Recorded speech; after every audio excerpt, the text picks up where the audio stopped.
Information technology of India में दाखिला मिलना मुश्किल है।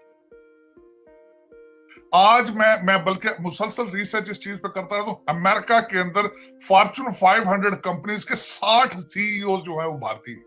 ये उसका रिजल्ट है, ये उसका फ्रूट है जो इंस्टीट्यूट ऑफ इंफॉर्मेशन टेक्नोलॉजी उन्होंने बनाया था।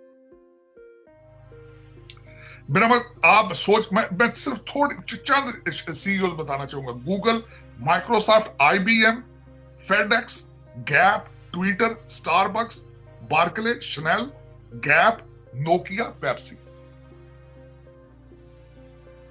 और अब मैं दूसरी तरफ चलना चाहूंगा। जय हिंद दोस्तों, मैं महेंद्र शर्मा स्वागत करता हूं वन वर्ल्ड हिंदी में आपका। उम्मीद करता हूं आप खुश और स्वस्थ है। दोस्तों आइए दिखाते हैं पाक मीडिया की एक और लेटेस्ट डिबेट, जिसमें कैसे डिस्कशन किया जा रहा है कि पाकिस्तान के हालात ऐसे हैं कि पाकिस्तान को अब कोई भी देश अपने साथ बातचीत करना भी पसंद नहीं करता है। ये आज इस डिबेट में साजिद तरार और कमर चीमा ने विश्लेषण किया है, जिसमें सीधा सीधा कहा गया है कि कैसे भारत के लोग दूसरे देशों में यूनिवर्सिटियों में पढ़ के और वहां से एक जो अपनी रेपो बनाते हैं और अपने देश को भी रिप्रेजेंट करते हैं, वैसे कोई भी पाकिस्तानी दूसरे देशों में जाके सिर्फ और सिर्फ इनलीगल वे में रह के क्या पाकिस्तान के लिए परोस पाएगा। तो कहीं ना कहीं आज पूरा पाकिस्तान इस और दृष्टि से भी बहुत नीचे और डाउन जा चुका है, क्योंकि भारत के लोग अपनी पढ़ाई और अपने दम के बलबूते, अपनी पढ़ाई लिखाई के बलबूते विश्व की बड़ी से बड़ी कंपनियों में अच्छे ओहदों पे पहुंच चुके हैं। जबकि इसकी दूसरी तरफ अगर देखा जाए तो पाकिस्तान के लोग सिर्फ और सिर्फ चोरी चकारी में ही लगे रहते हैं। ये साजिद तरार ने विश्लेषण करके बताया। दूसरी ओर कैसे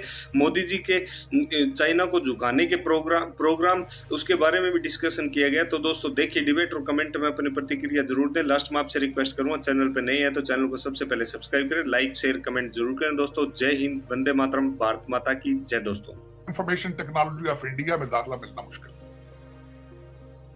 आज मैं बल्कि मुसलसल रिसर्च इस चीज पे करता रहता हूं। अमेरिका के अंदर फॉर्चून 500 कंपनीज के 60 सीईओ जो है वो भारतीय। ये उसका रिजल्ट है, ये उसका फ्रूट है जो इंस्टीट्यूट ऑफ इंफॉर्मेशन टेक्नोलॉजी उन्होंने बनाया था। बिना आप सोच, मैं सिर्फ थोड़ी चंद सीईओ बताना चाहूंगा। Google, Microsoft, IBM, FedEx, Gap, Twitter, Starbucks, Barclays, Chanel, Gap, Nokia, Pepsi. और अब मैं दूसरी तरफ चलना चाहूंगा। मैं यहां पर यह जरूर बताना चाहूंगा, मेरी पाकिस्तान के साथ कोई पॉलिटिकल मेरी कोई एफिलिएशन नहीं है। मैं पाकिस्तान सिर्फ इसलिए मैं क्रिटिसाइज करता हूं, मेरा दुख है, कुरब है मेरे अपने मादरे मिल्लत के लिए। अब मैं ये बताना चाहूंगा आपको, असल तस्वीर आपकी दिखाना चाहूंगा। पाकिस्तान के अंदर एक भी इंग्लिश न्यूज चैनल नहीं है।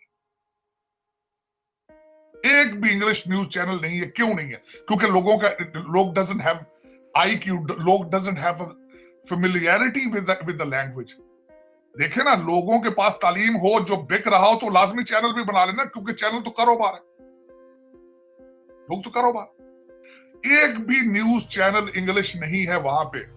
बल्कि मैं सबसे बड़ी बात कर रहा हूं, इस वक्त आपके जो भाईजान हैकर हैं वो अगर इंग्लिश में ट्वीट करते हैं तो मेरे जो मेरे एंकर भाई हैं उनको सारा दिन पहले वो ट्रांसलेट करना पड़ती है।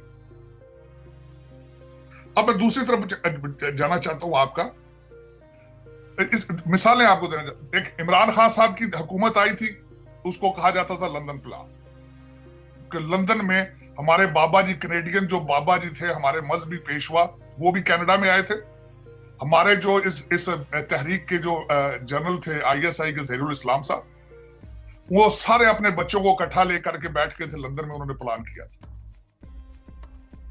आज फिर हमारी कौम के मुस्तकबिल का फैसला आज फिर लंदन में हो रहा है। कभी आपने सोचा है कि कभी बांग्लादेश का कोई लंदन प्लान बना हो, कभी भारत का कोई लंदन प्लान बना हो? आप देखें आपका किबला कहां है, आपका कैपिटल कहां है? इस्लामाबाद है या लंदन है? वही फैसले होते हैं ना हुकूमतों के, जहां पावर होती है। वही फैसले इकट्ठे हुए जाते हैं ना जहां पे लोग कंफर्टेबल फील करते हैं फैसले करते। तो वो इस्लामाबाद तो नहीं है, वो तो लंदन है। अब मैं जब इसके बारे में मजीद कभी पढ़ता रहता हूं, इस वक्त चीमा साहब अफसोस वाली बात यह है कि इंडियन, कभी देखें आपने स्टूडेंट, तकरीबन 2 लाख स्टूडेंट अमेरिका में हर साल पढ़ने आता है। 2 लाख। और मेजॉरिटी आजकल पढ़ के वापस जा रही है। और दूसरा उसमें बताना चाहूंगा कि हमारे पाकिस्तानी आते हैं वो किस तरह आते हैं। कभी सोचा, कभी किसी गवर्नमेंट लेवल पर इन्होंने कभी सोचा कि पाकिस्तानी अमेरिका, यूरोप किस तरह जा रहे हैं? कितनी परसेंटेज है उनमें से जो वीजों से आती है? उनमें से कितनी परसेंटेज है जो बॉर्डर क्रॉस करके पैदल चल के आती है? उनका तालीम का लेवल क्या है? वो पाकिस्तान को किस तरह सर्व कर पाएंगे फ्यूचर में? मैं इस जगह बैठा हूं, उनके दरमियान बैठा हूं, मुझे पता है कि मेजॉरिटी ऑफ देम जो यहां भी बैठे हैं उनको पता ही नहीं है रिपब्लिकन पार्टी क्या है, डेमोक्रेट पार्टी के स्पेलिंग क्या है। वो पीटीआई के झंडे के पीछे चीखते फिर रहे हैं क्योंकि तालीम ही नहीं है उनके अंदर। उनकी बेसिक है जो मैं समझता हूं इस वक्त जो बाहर निकल काफी अरसे से देखा जाता था ਉਹ ਕਹਿੰਦੇ ਨੇ ਵਾ ਯਾਰ ਇਹਨੇ ਤੇ ਹਾਈ ਸਕੂਲ ਕਰ ਲਿਆ, ਇਹਨੂੰ ਕਲਰਕ ਕਰਾ ਦਿਓ, ਆ ਵੇਲਾ ਲਾ ਫਿਰਦਾ ਮੱਝਾਂ ਨੂੰ ਪੱਠੇ ਪਾਉਂਦਾ, ਇਹਨੂੰ ਅਮਰੀਕਾ ਭੇਜ ਦਿਓ ਯਾਰ। बिल्कुल सही बात किया आपने। अब वो जो वेला मੱਝਾਂ ਨੂੰ ਪੱਠੇ ਪਾ ਰਿਹਾ ਉਹਨੂੰ ਏਜੰਟ ਚੁੱਕ ਕੇ ਸੱਟਦਾ ਮੈਕਸੀਕੋ, ਡਿੱਗੀ ਚ ਪੈ ਕੇ ਇੱਥੇ ਆ ਜਾਂਦਾ। ਤੁਸੀਂ ਕਹਿੰਦੇ ਹੋ ਸੀਓ ਬਣੇ ਟਵਿੱਟਰ ਦਾ। वो डिफाइन करे ना, वो सारा दिन पीपल्स पार्टी को कहता पीपल पार्टी, नून लीग को कहता नून लीग, या न्यूयॉर्क में वॉशिंगटन डीसी में नून लीग हो गई। और आके आप कहते हैं हमारा डायस्पोरा जो है वो is not performing as equal as Indian diaspora है। या तो कहें कि हम बिल्कुल बेवकूफ है, नाक में रोटियां डालते हैं, नजर ही कुछ नहीं आता। मुझसे हमेशा ये क्वेश्चन किया जाता है साहब, why the Pakistani diaspora is not competing against the भारतीय डायस्पोरा। ओ यार, डायस्पोरा की बात करो, ये डायस्पोरा वो पैदल चल चल के मंडी पहुंच रहे, मुंडे इटली पहुंच रहे, ग्रीस पहुंच रहे, तुसी कहंदे हो इन्हां डायस्पोरा, तुसी कहंदे हो पेप्सी दे सीईओ बनने, ये आईबीएम दे सीईओ बनने। आपने इन्वेस्टमेंट क्या की पाकिस्तान में? अब मैं पाकिस्तान की इन्वेस्टमेंट के बारे में बताना चाहता हूं। Pakistan institute of development economics, PIDE जिसको कहा जाता है, उनकी इंफॉर्मेशन के हिसाब से आपके पाकिस्तान के अंदर इस वक्त जो पीएचडीज हैं 12% वो अनएम्प्लॉयड है। 12% PhDs in Pakistan they are unemployed. 31% ऑफ आपके यूथ इस वक्त total unemployed according to the PIDE. और दूसरा उसके बाद मैं आखिर पे जो आपने ओपनिंग जो है स्टेटमेंट उस पर मैं ये कहना चाहूंगा, हमारे जो इस वक्त लीडर हैं, हमारे जो डिसीजन मेकर्स हैं, बाजवा साहब, उन्होंने पीएमए एकेडमी के अंदर स्टेटमेंट दी है। उन्होंने कहा कि बिल्कुल किसी मुल्क को इजाजत नहीं दी जाएगी पाकिस्तान को डिस्टेबलाइज करने के लिए। बाजवा साहब, आपकी स्टेटमेंट 1 साल लेट है। पाकिस्तान डिस्टेबलाइज हो चुका है, सूबे आपके फेडरेशन को छोड़ चुके हैं। इसको कहा क्या जाता है सिंपल लफ्जों में? इनस्टेबल। इसको कहा जाता है कि ये मुफ्त आपकी फेडरेशन ऑलमोस्ट टूटने के पास पहुंच चुकी। आई विश कि आपकी ये स्टेटमेंट एक साल पहले आती।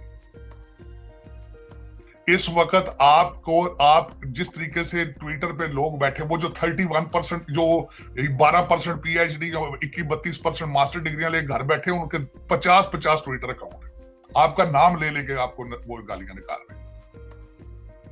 और डिस्टेबलाइज हो चुका है क्योंकि देखें क्या नई अनाउंसमेंट की पिछले दिनों में, उन्होंने जो गाती शक्ति उन्होंने प्रोग्राम इंट्रोड्यूस कराया है, वो प्रोग्राम क्या है? $1.2 ट्रिलियन का बिजनेस वो कहते हैं जी। वो एक प्रोजेक्ट उन्होंने शुरू किया जिसमें 16 मिनिस्ट्रियों को वो एक पोर्टल पे ले जाएंगे, 16 मिनिस्ट्रियों को।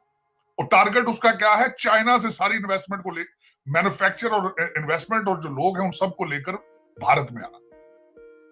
$1.2 ट्रिलियन का प्रोजेक्ट है। 1.2 ट्रिलियन। और उसके बारे में आप इन सारी चीजों के लिए तैयार हैं? आप इन सारी चीजों के लिए तैयार हैं मेरा किसी तरीके से? और जो उनकी आगे दुनिया में लीडरशिप आ रही है, सिक्योरिटी काउंसिल की लीडरशिप और G20 की लीडरशिप, इकोनॉमिक स्टेबिलिटी के अलावा पॉलिटिकल स्टेबिलिटी और लीडरशिप एबिलिटीज, आप हमेशा ये कहते हैं कि ये जी हम ये कर देंगे वो कर देंगे, तो आप उनके लिए या काउंटर करें तो या उनको कॉपी करें। मेरी जो इंफॉर्मेशन, काउंटर तो आप करने की सलाहियत नहीं रखते आप, लेकिन कॉपी तो करें, कोशिश तो करें। लेकिन उसमें सबसे पहले कोशिश में अगर मुझसे पूछा जाए तो पहला स्टेप क्या होना चाहिए? स्टेबिलिटी। बाकी बाजवा साहब की बात ठीक है, लेकिन स्टेटमेंट 1 साल लेट है। कैचअप किस तरह करना है ये बाजवा साहब को पता होना चाहिए कि कैचअप किस तरह करना है, हाथ सख्ती से किस तरह चलाना है। हर काम होता है, पाकिस्तान में चिड़िया पर नहीं मारती इनकी मर्जी के बगैर। लेकिन ये देखें, सोचें जरा बैठ के, कोर कमांडर कॉन्फ्रेंस में ये डिस्कस करें, फॉर्मेशन इजलास में डिस्कस करें, क्योंकि ये सारे तीनों के तीनों पार्टियां हमारे एस्टेब्लिशमेंट की पैदावार है। मौजूद आप हैं, इसकी जिम्मेदारी कबूल फरमाएं आप, ताकि आगे चला जा सके, पाकिस्तान को वाकई स्टेबल किया जा सके। और उस स्टेबिलिटी के अंदर सबसे पहले मैं बात बताना चाहता हूं, as a overseas Pakistani, as a businessman, दुनिया पैसा सिर्फ वहां लगाती है जहां लॉ एंड ऑर्डर के हालात बेहतर हो, जहां सुकून हो, जहां मुझे पता हो कि अगर मैं पाकिस्तान में जाके आज $1 लाख लगाता हूं, वहां का थाना जो थाना है, पुलिस स्टेशन, मेरे साथ जस्टिस करेगा, वहां की अदालतें मेरे साथ जस्टिस करेगी। मैं और मेरे बच्चे और मेरा $1 लाख की सिक्योरिटी होनी चाहिए। मैं वहां जाकर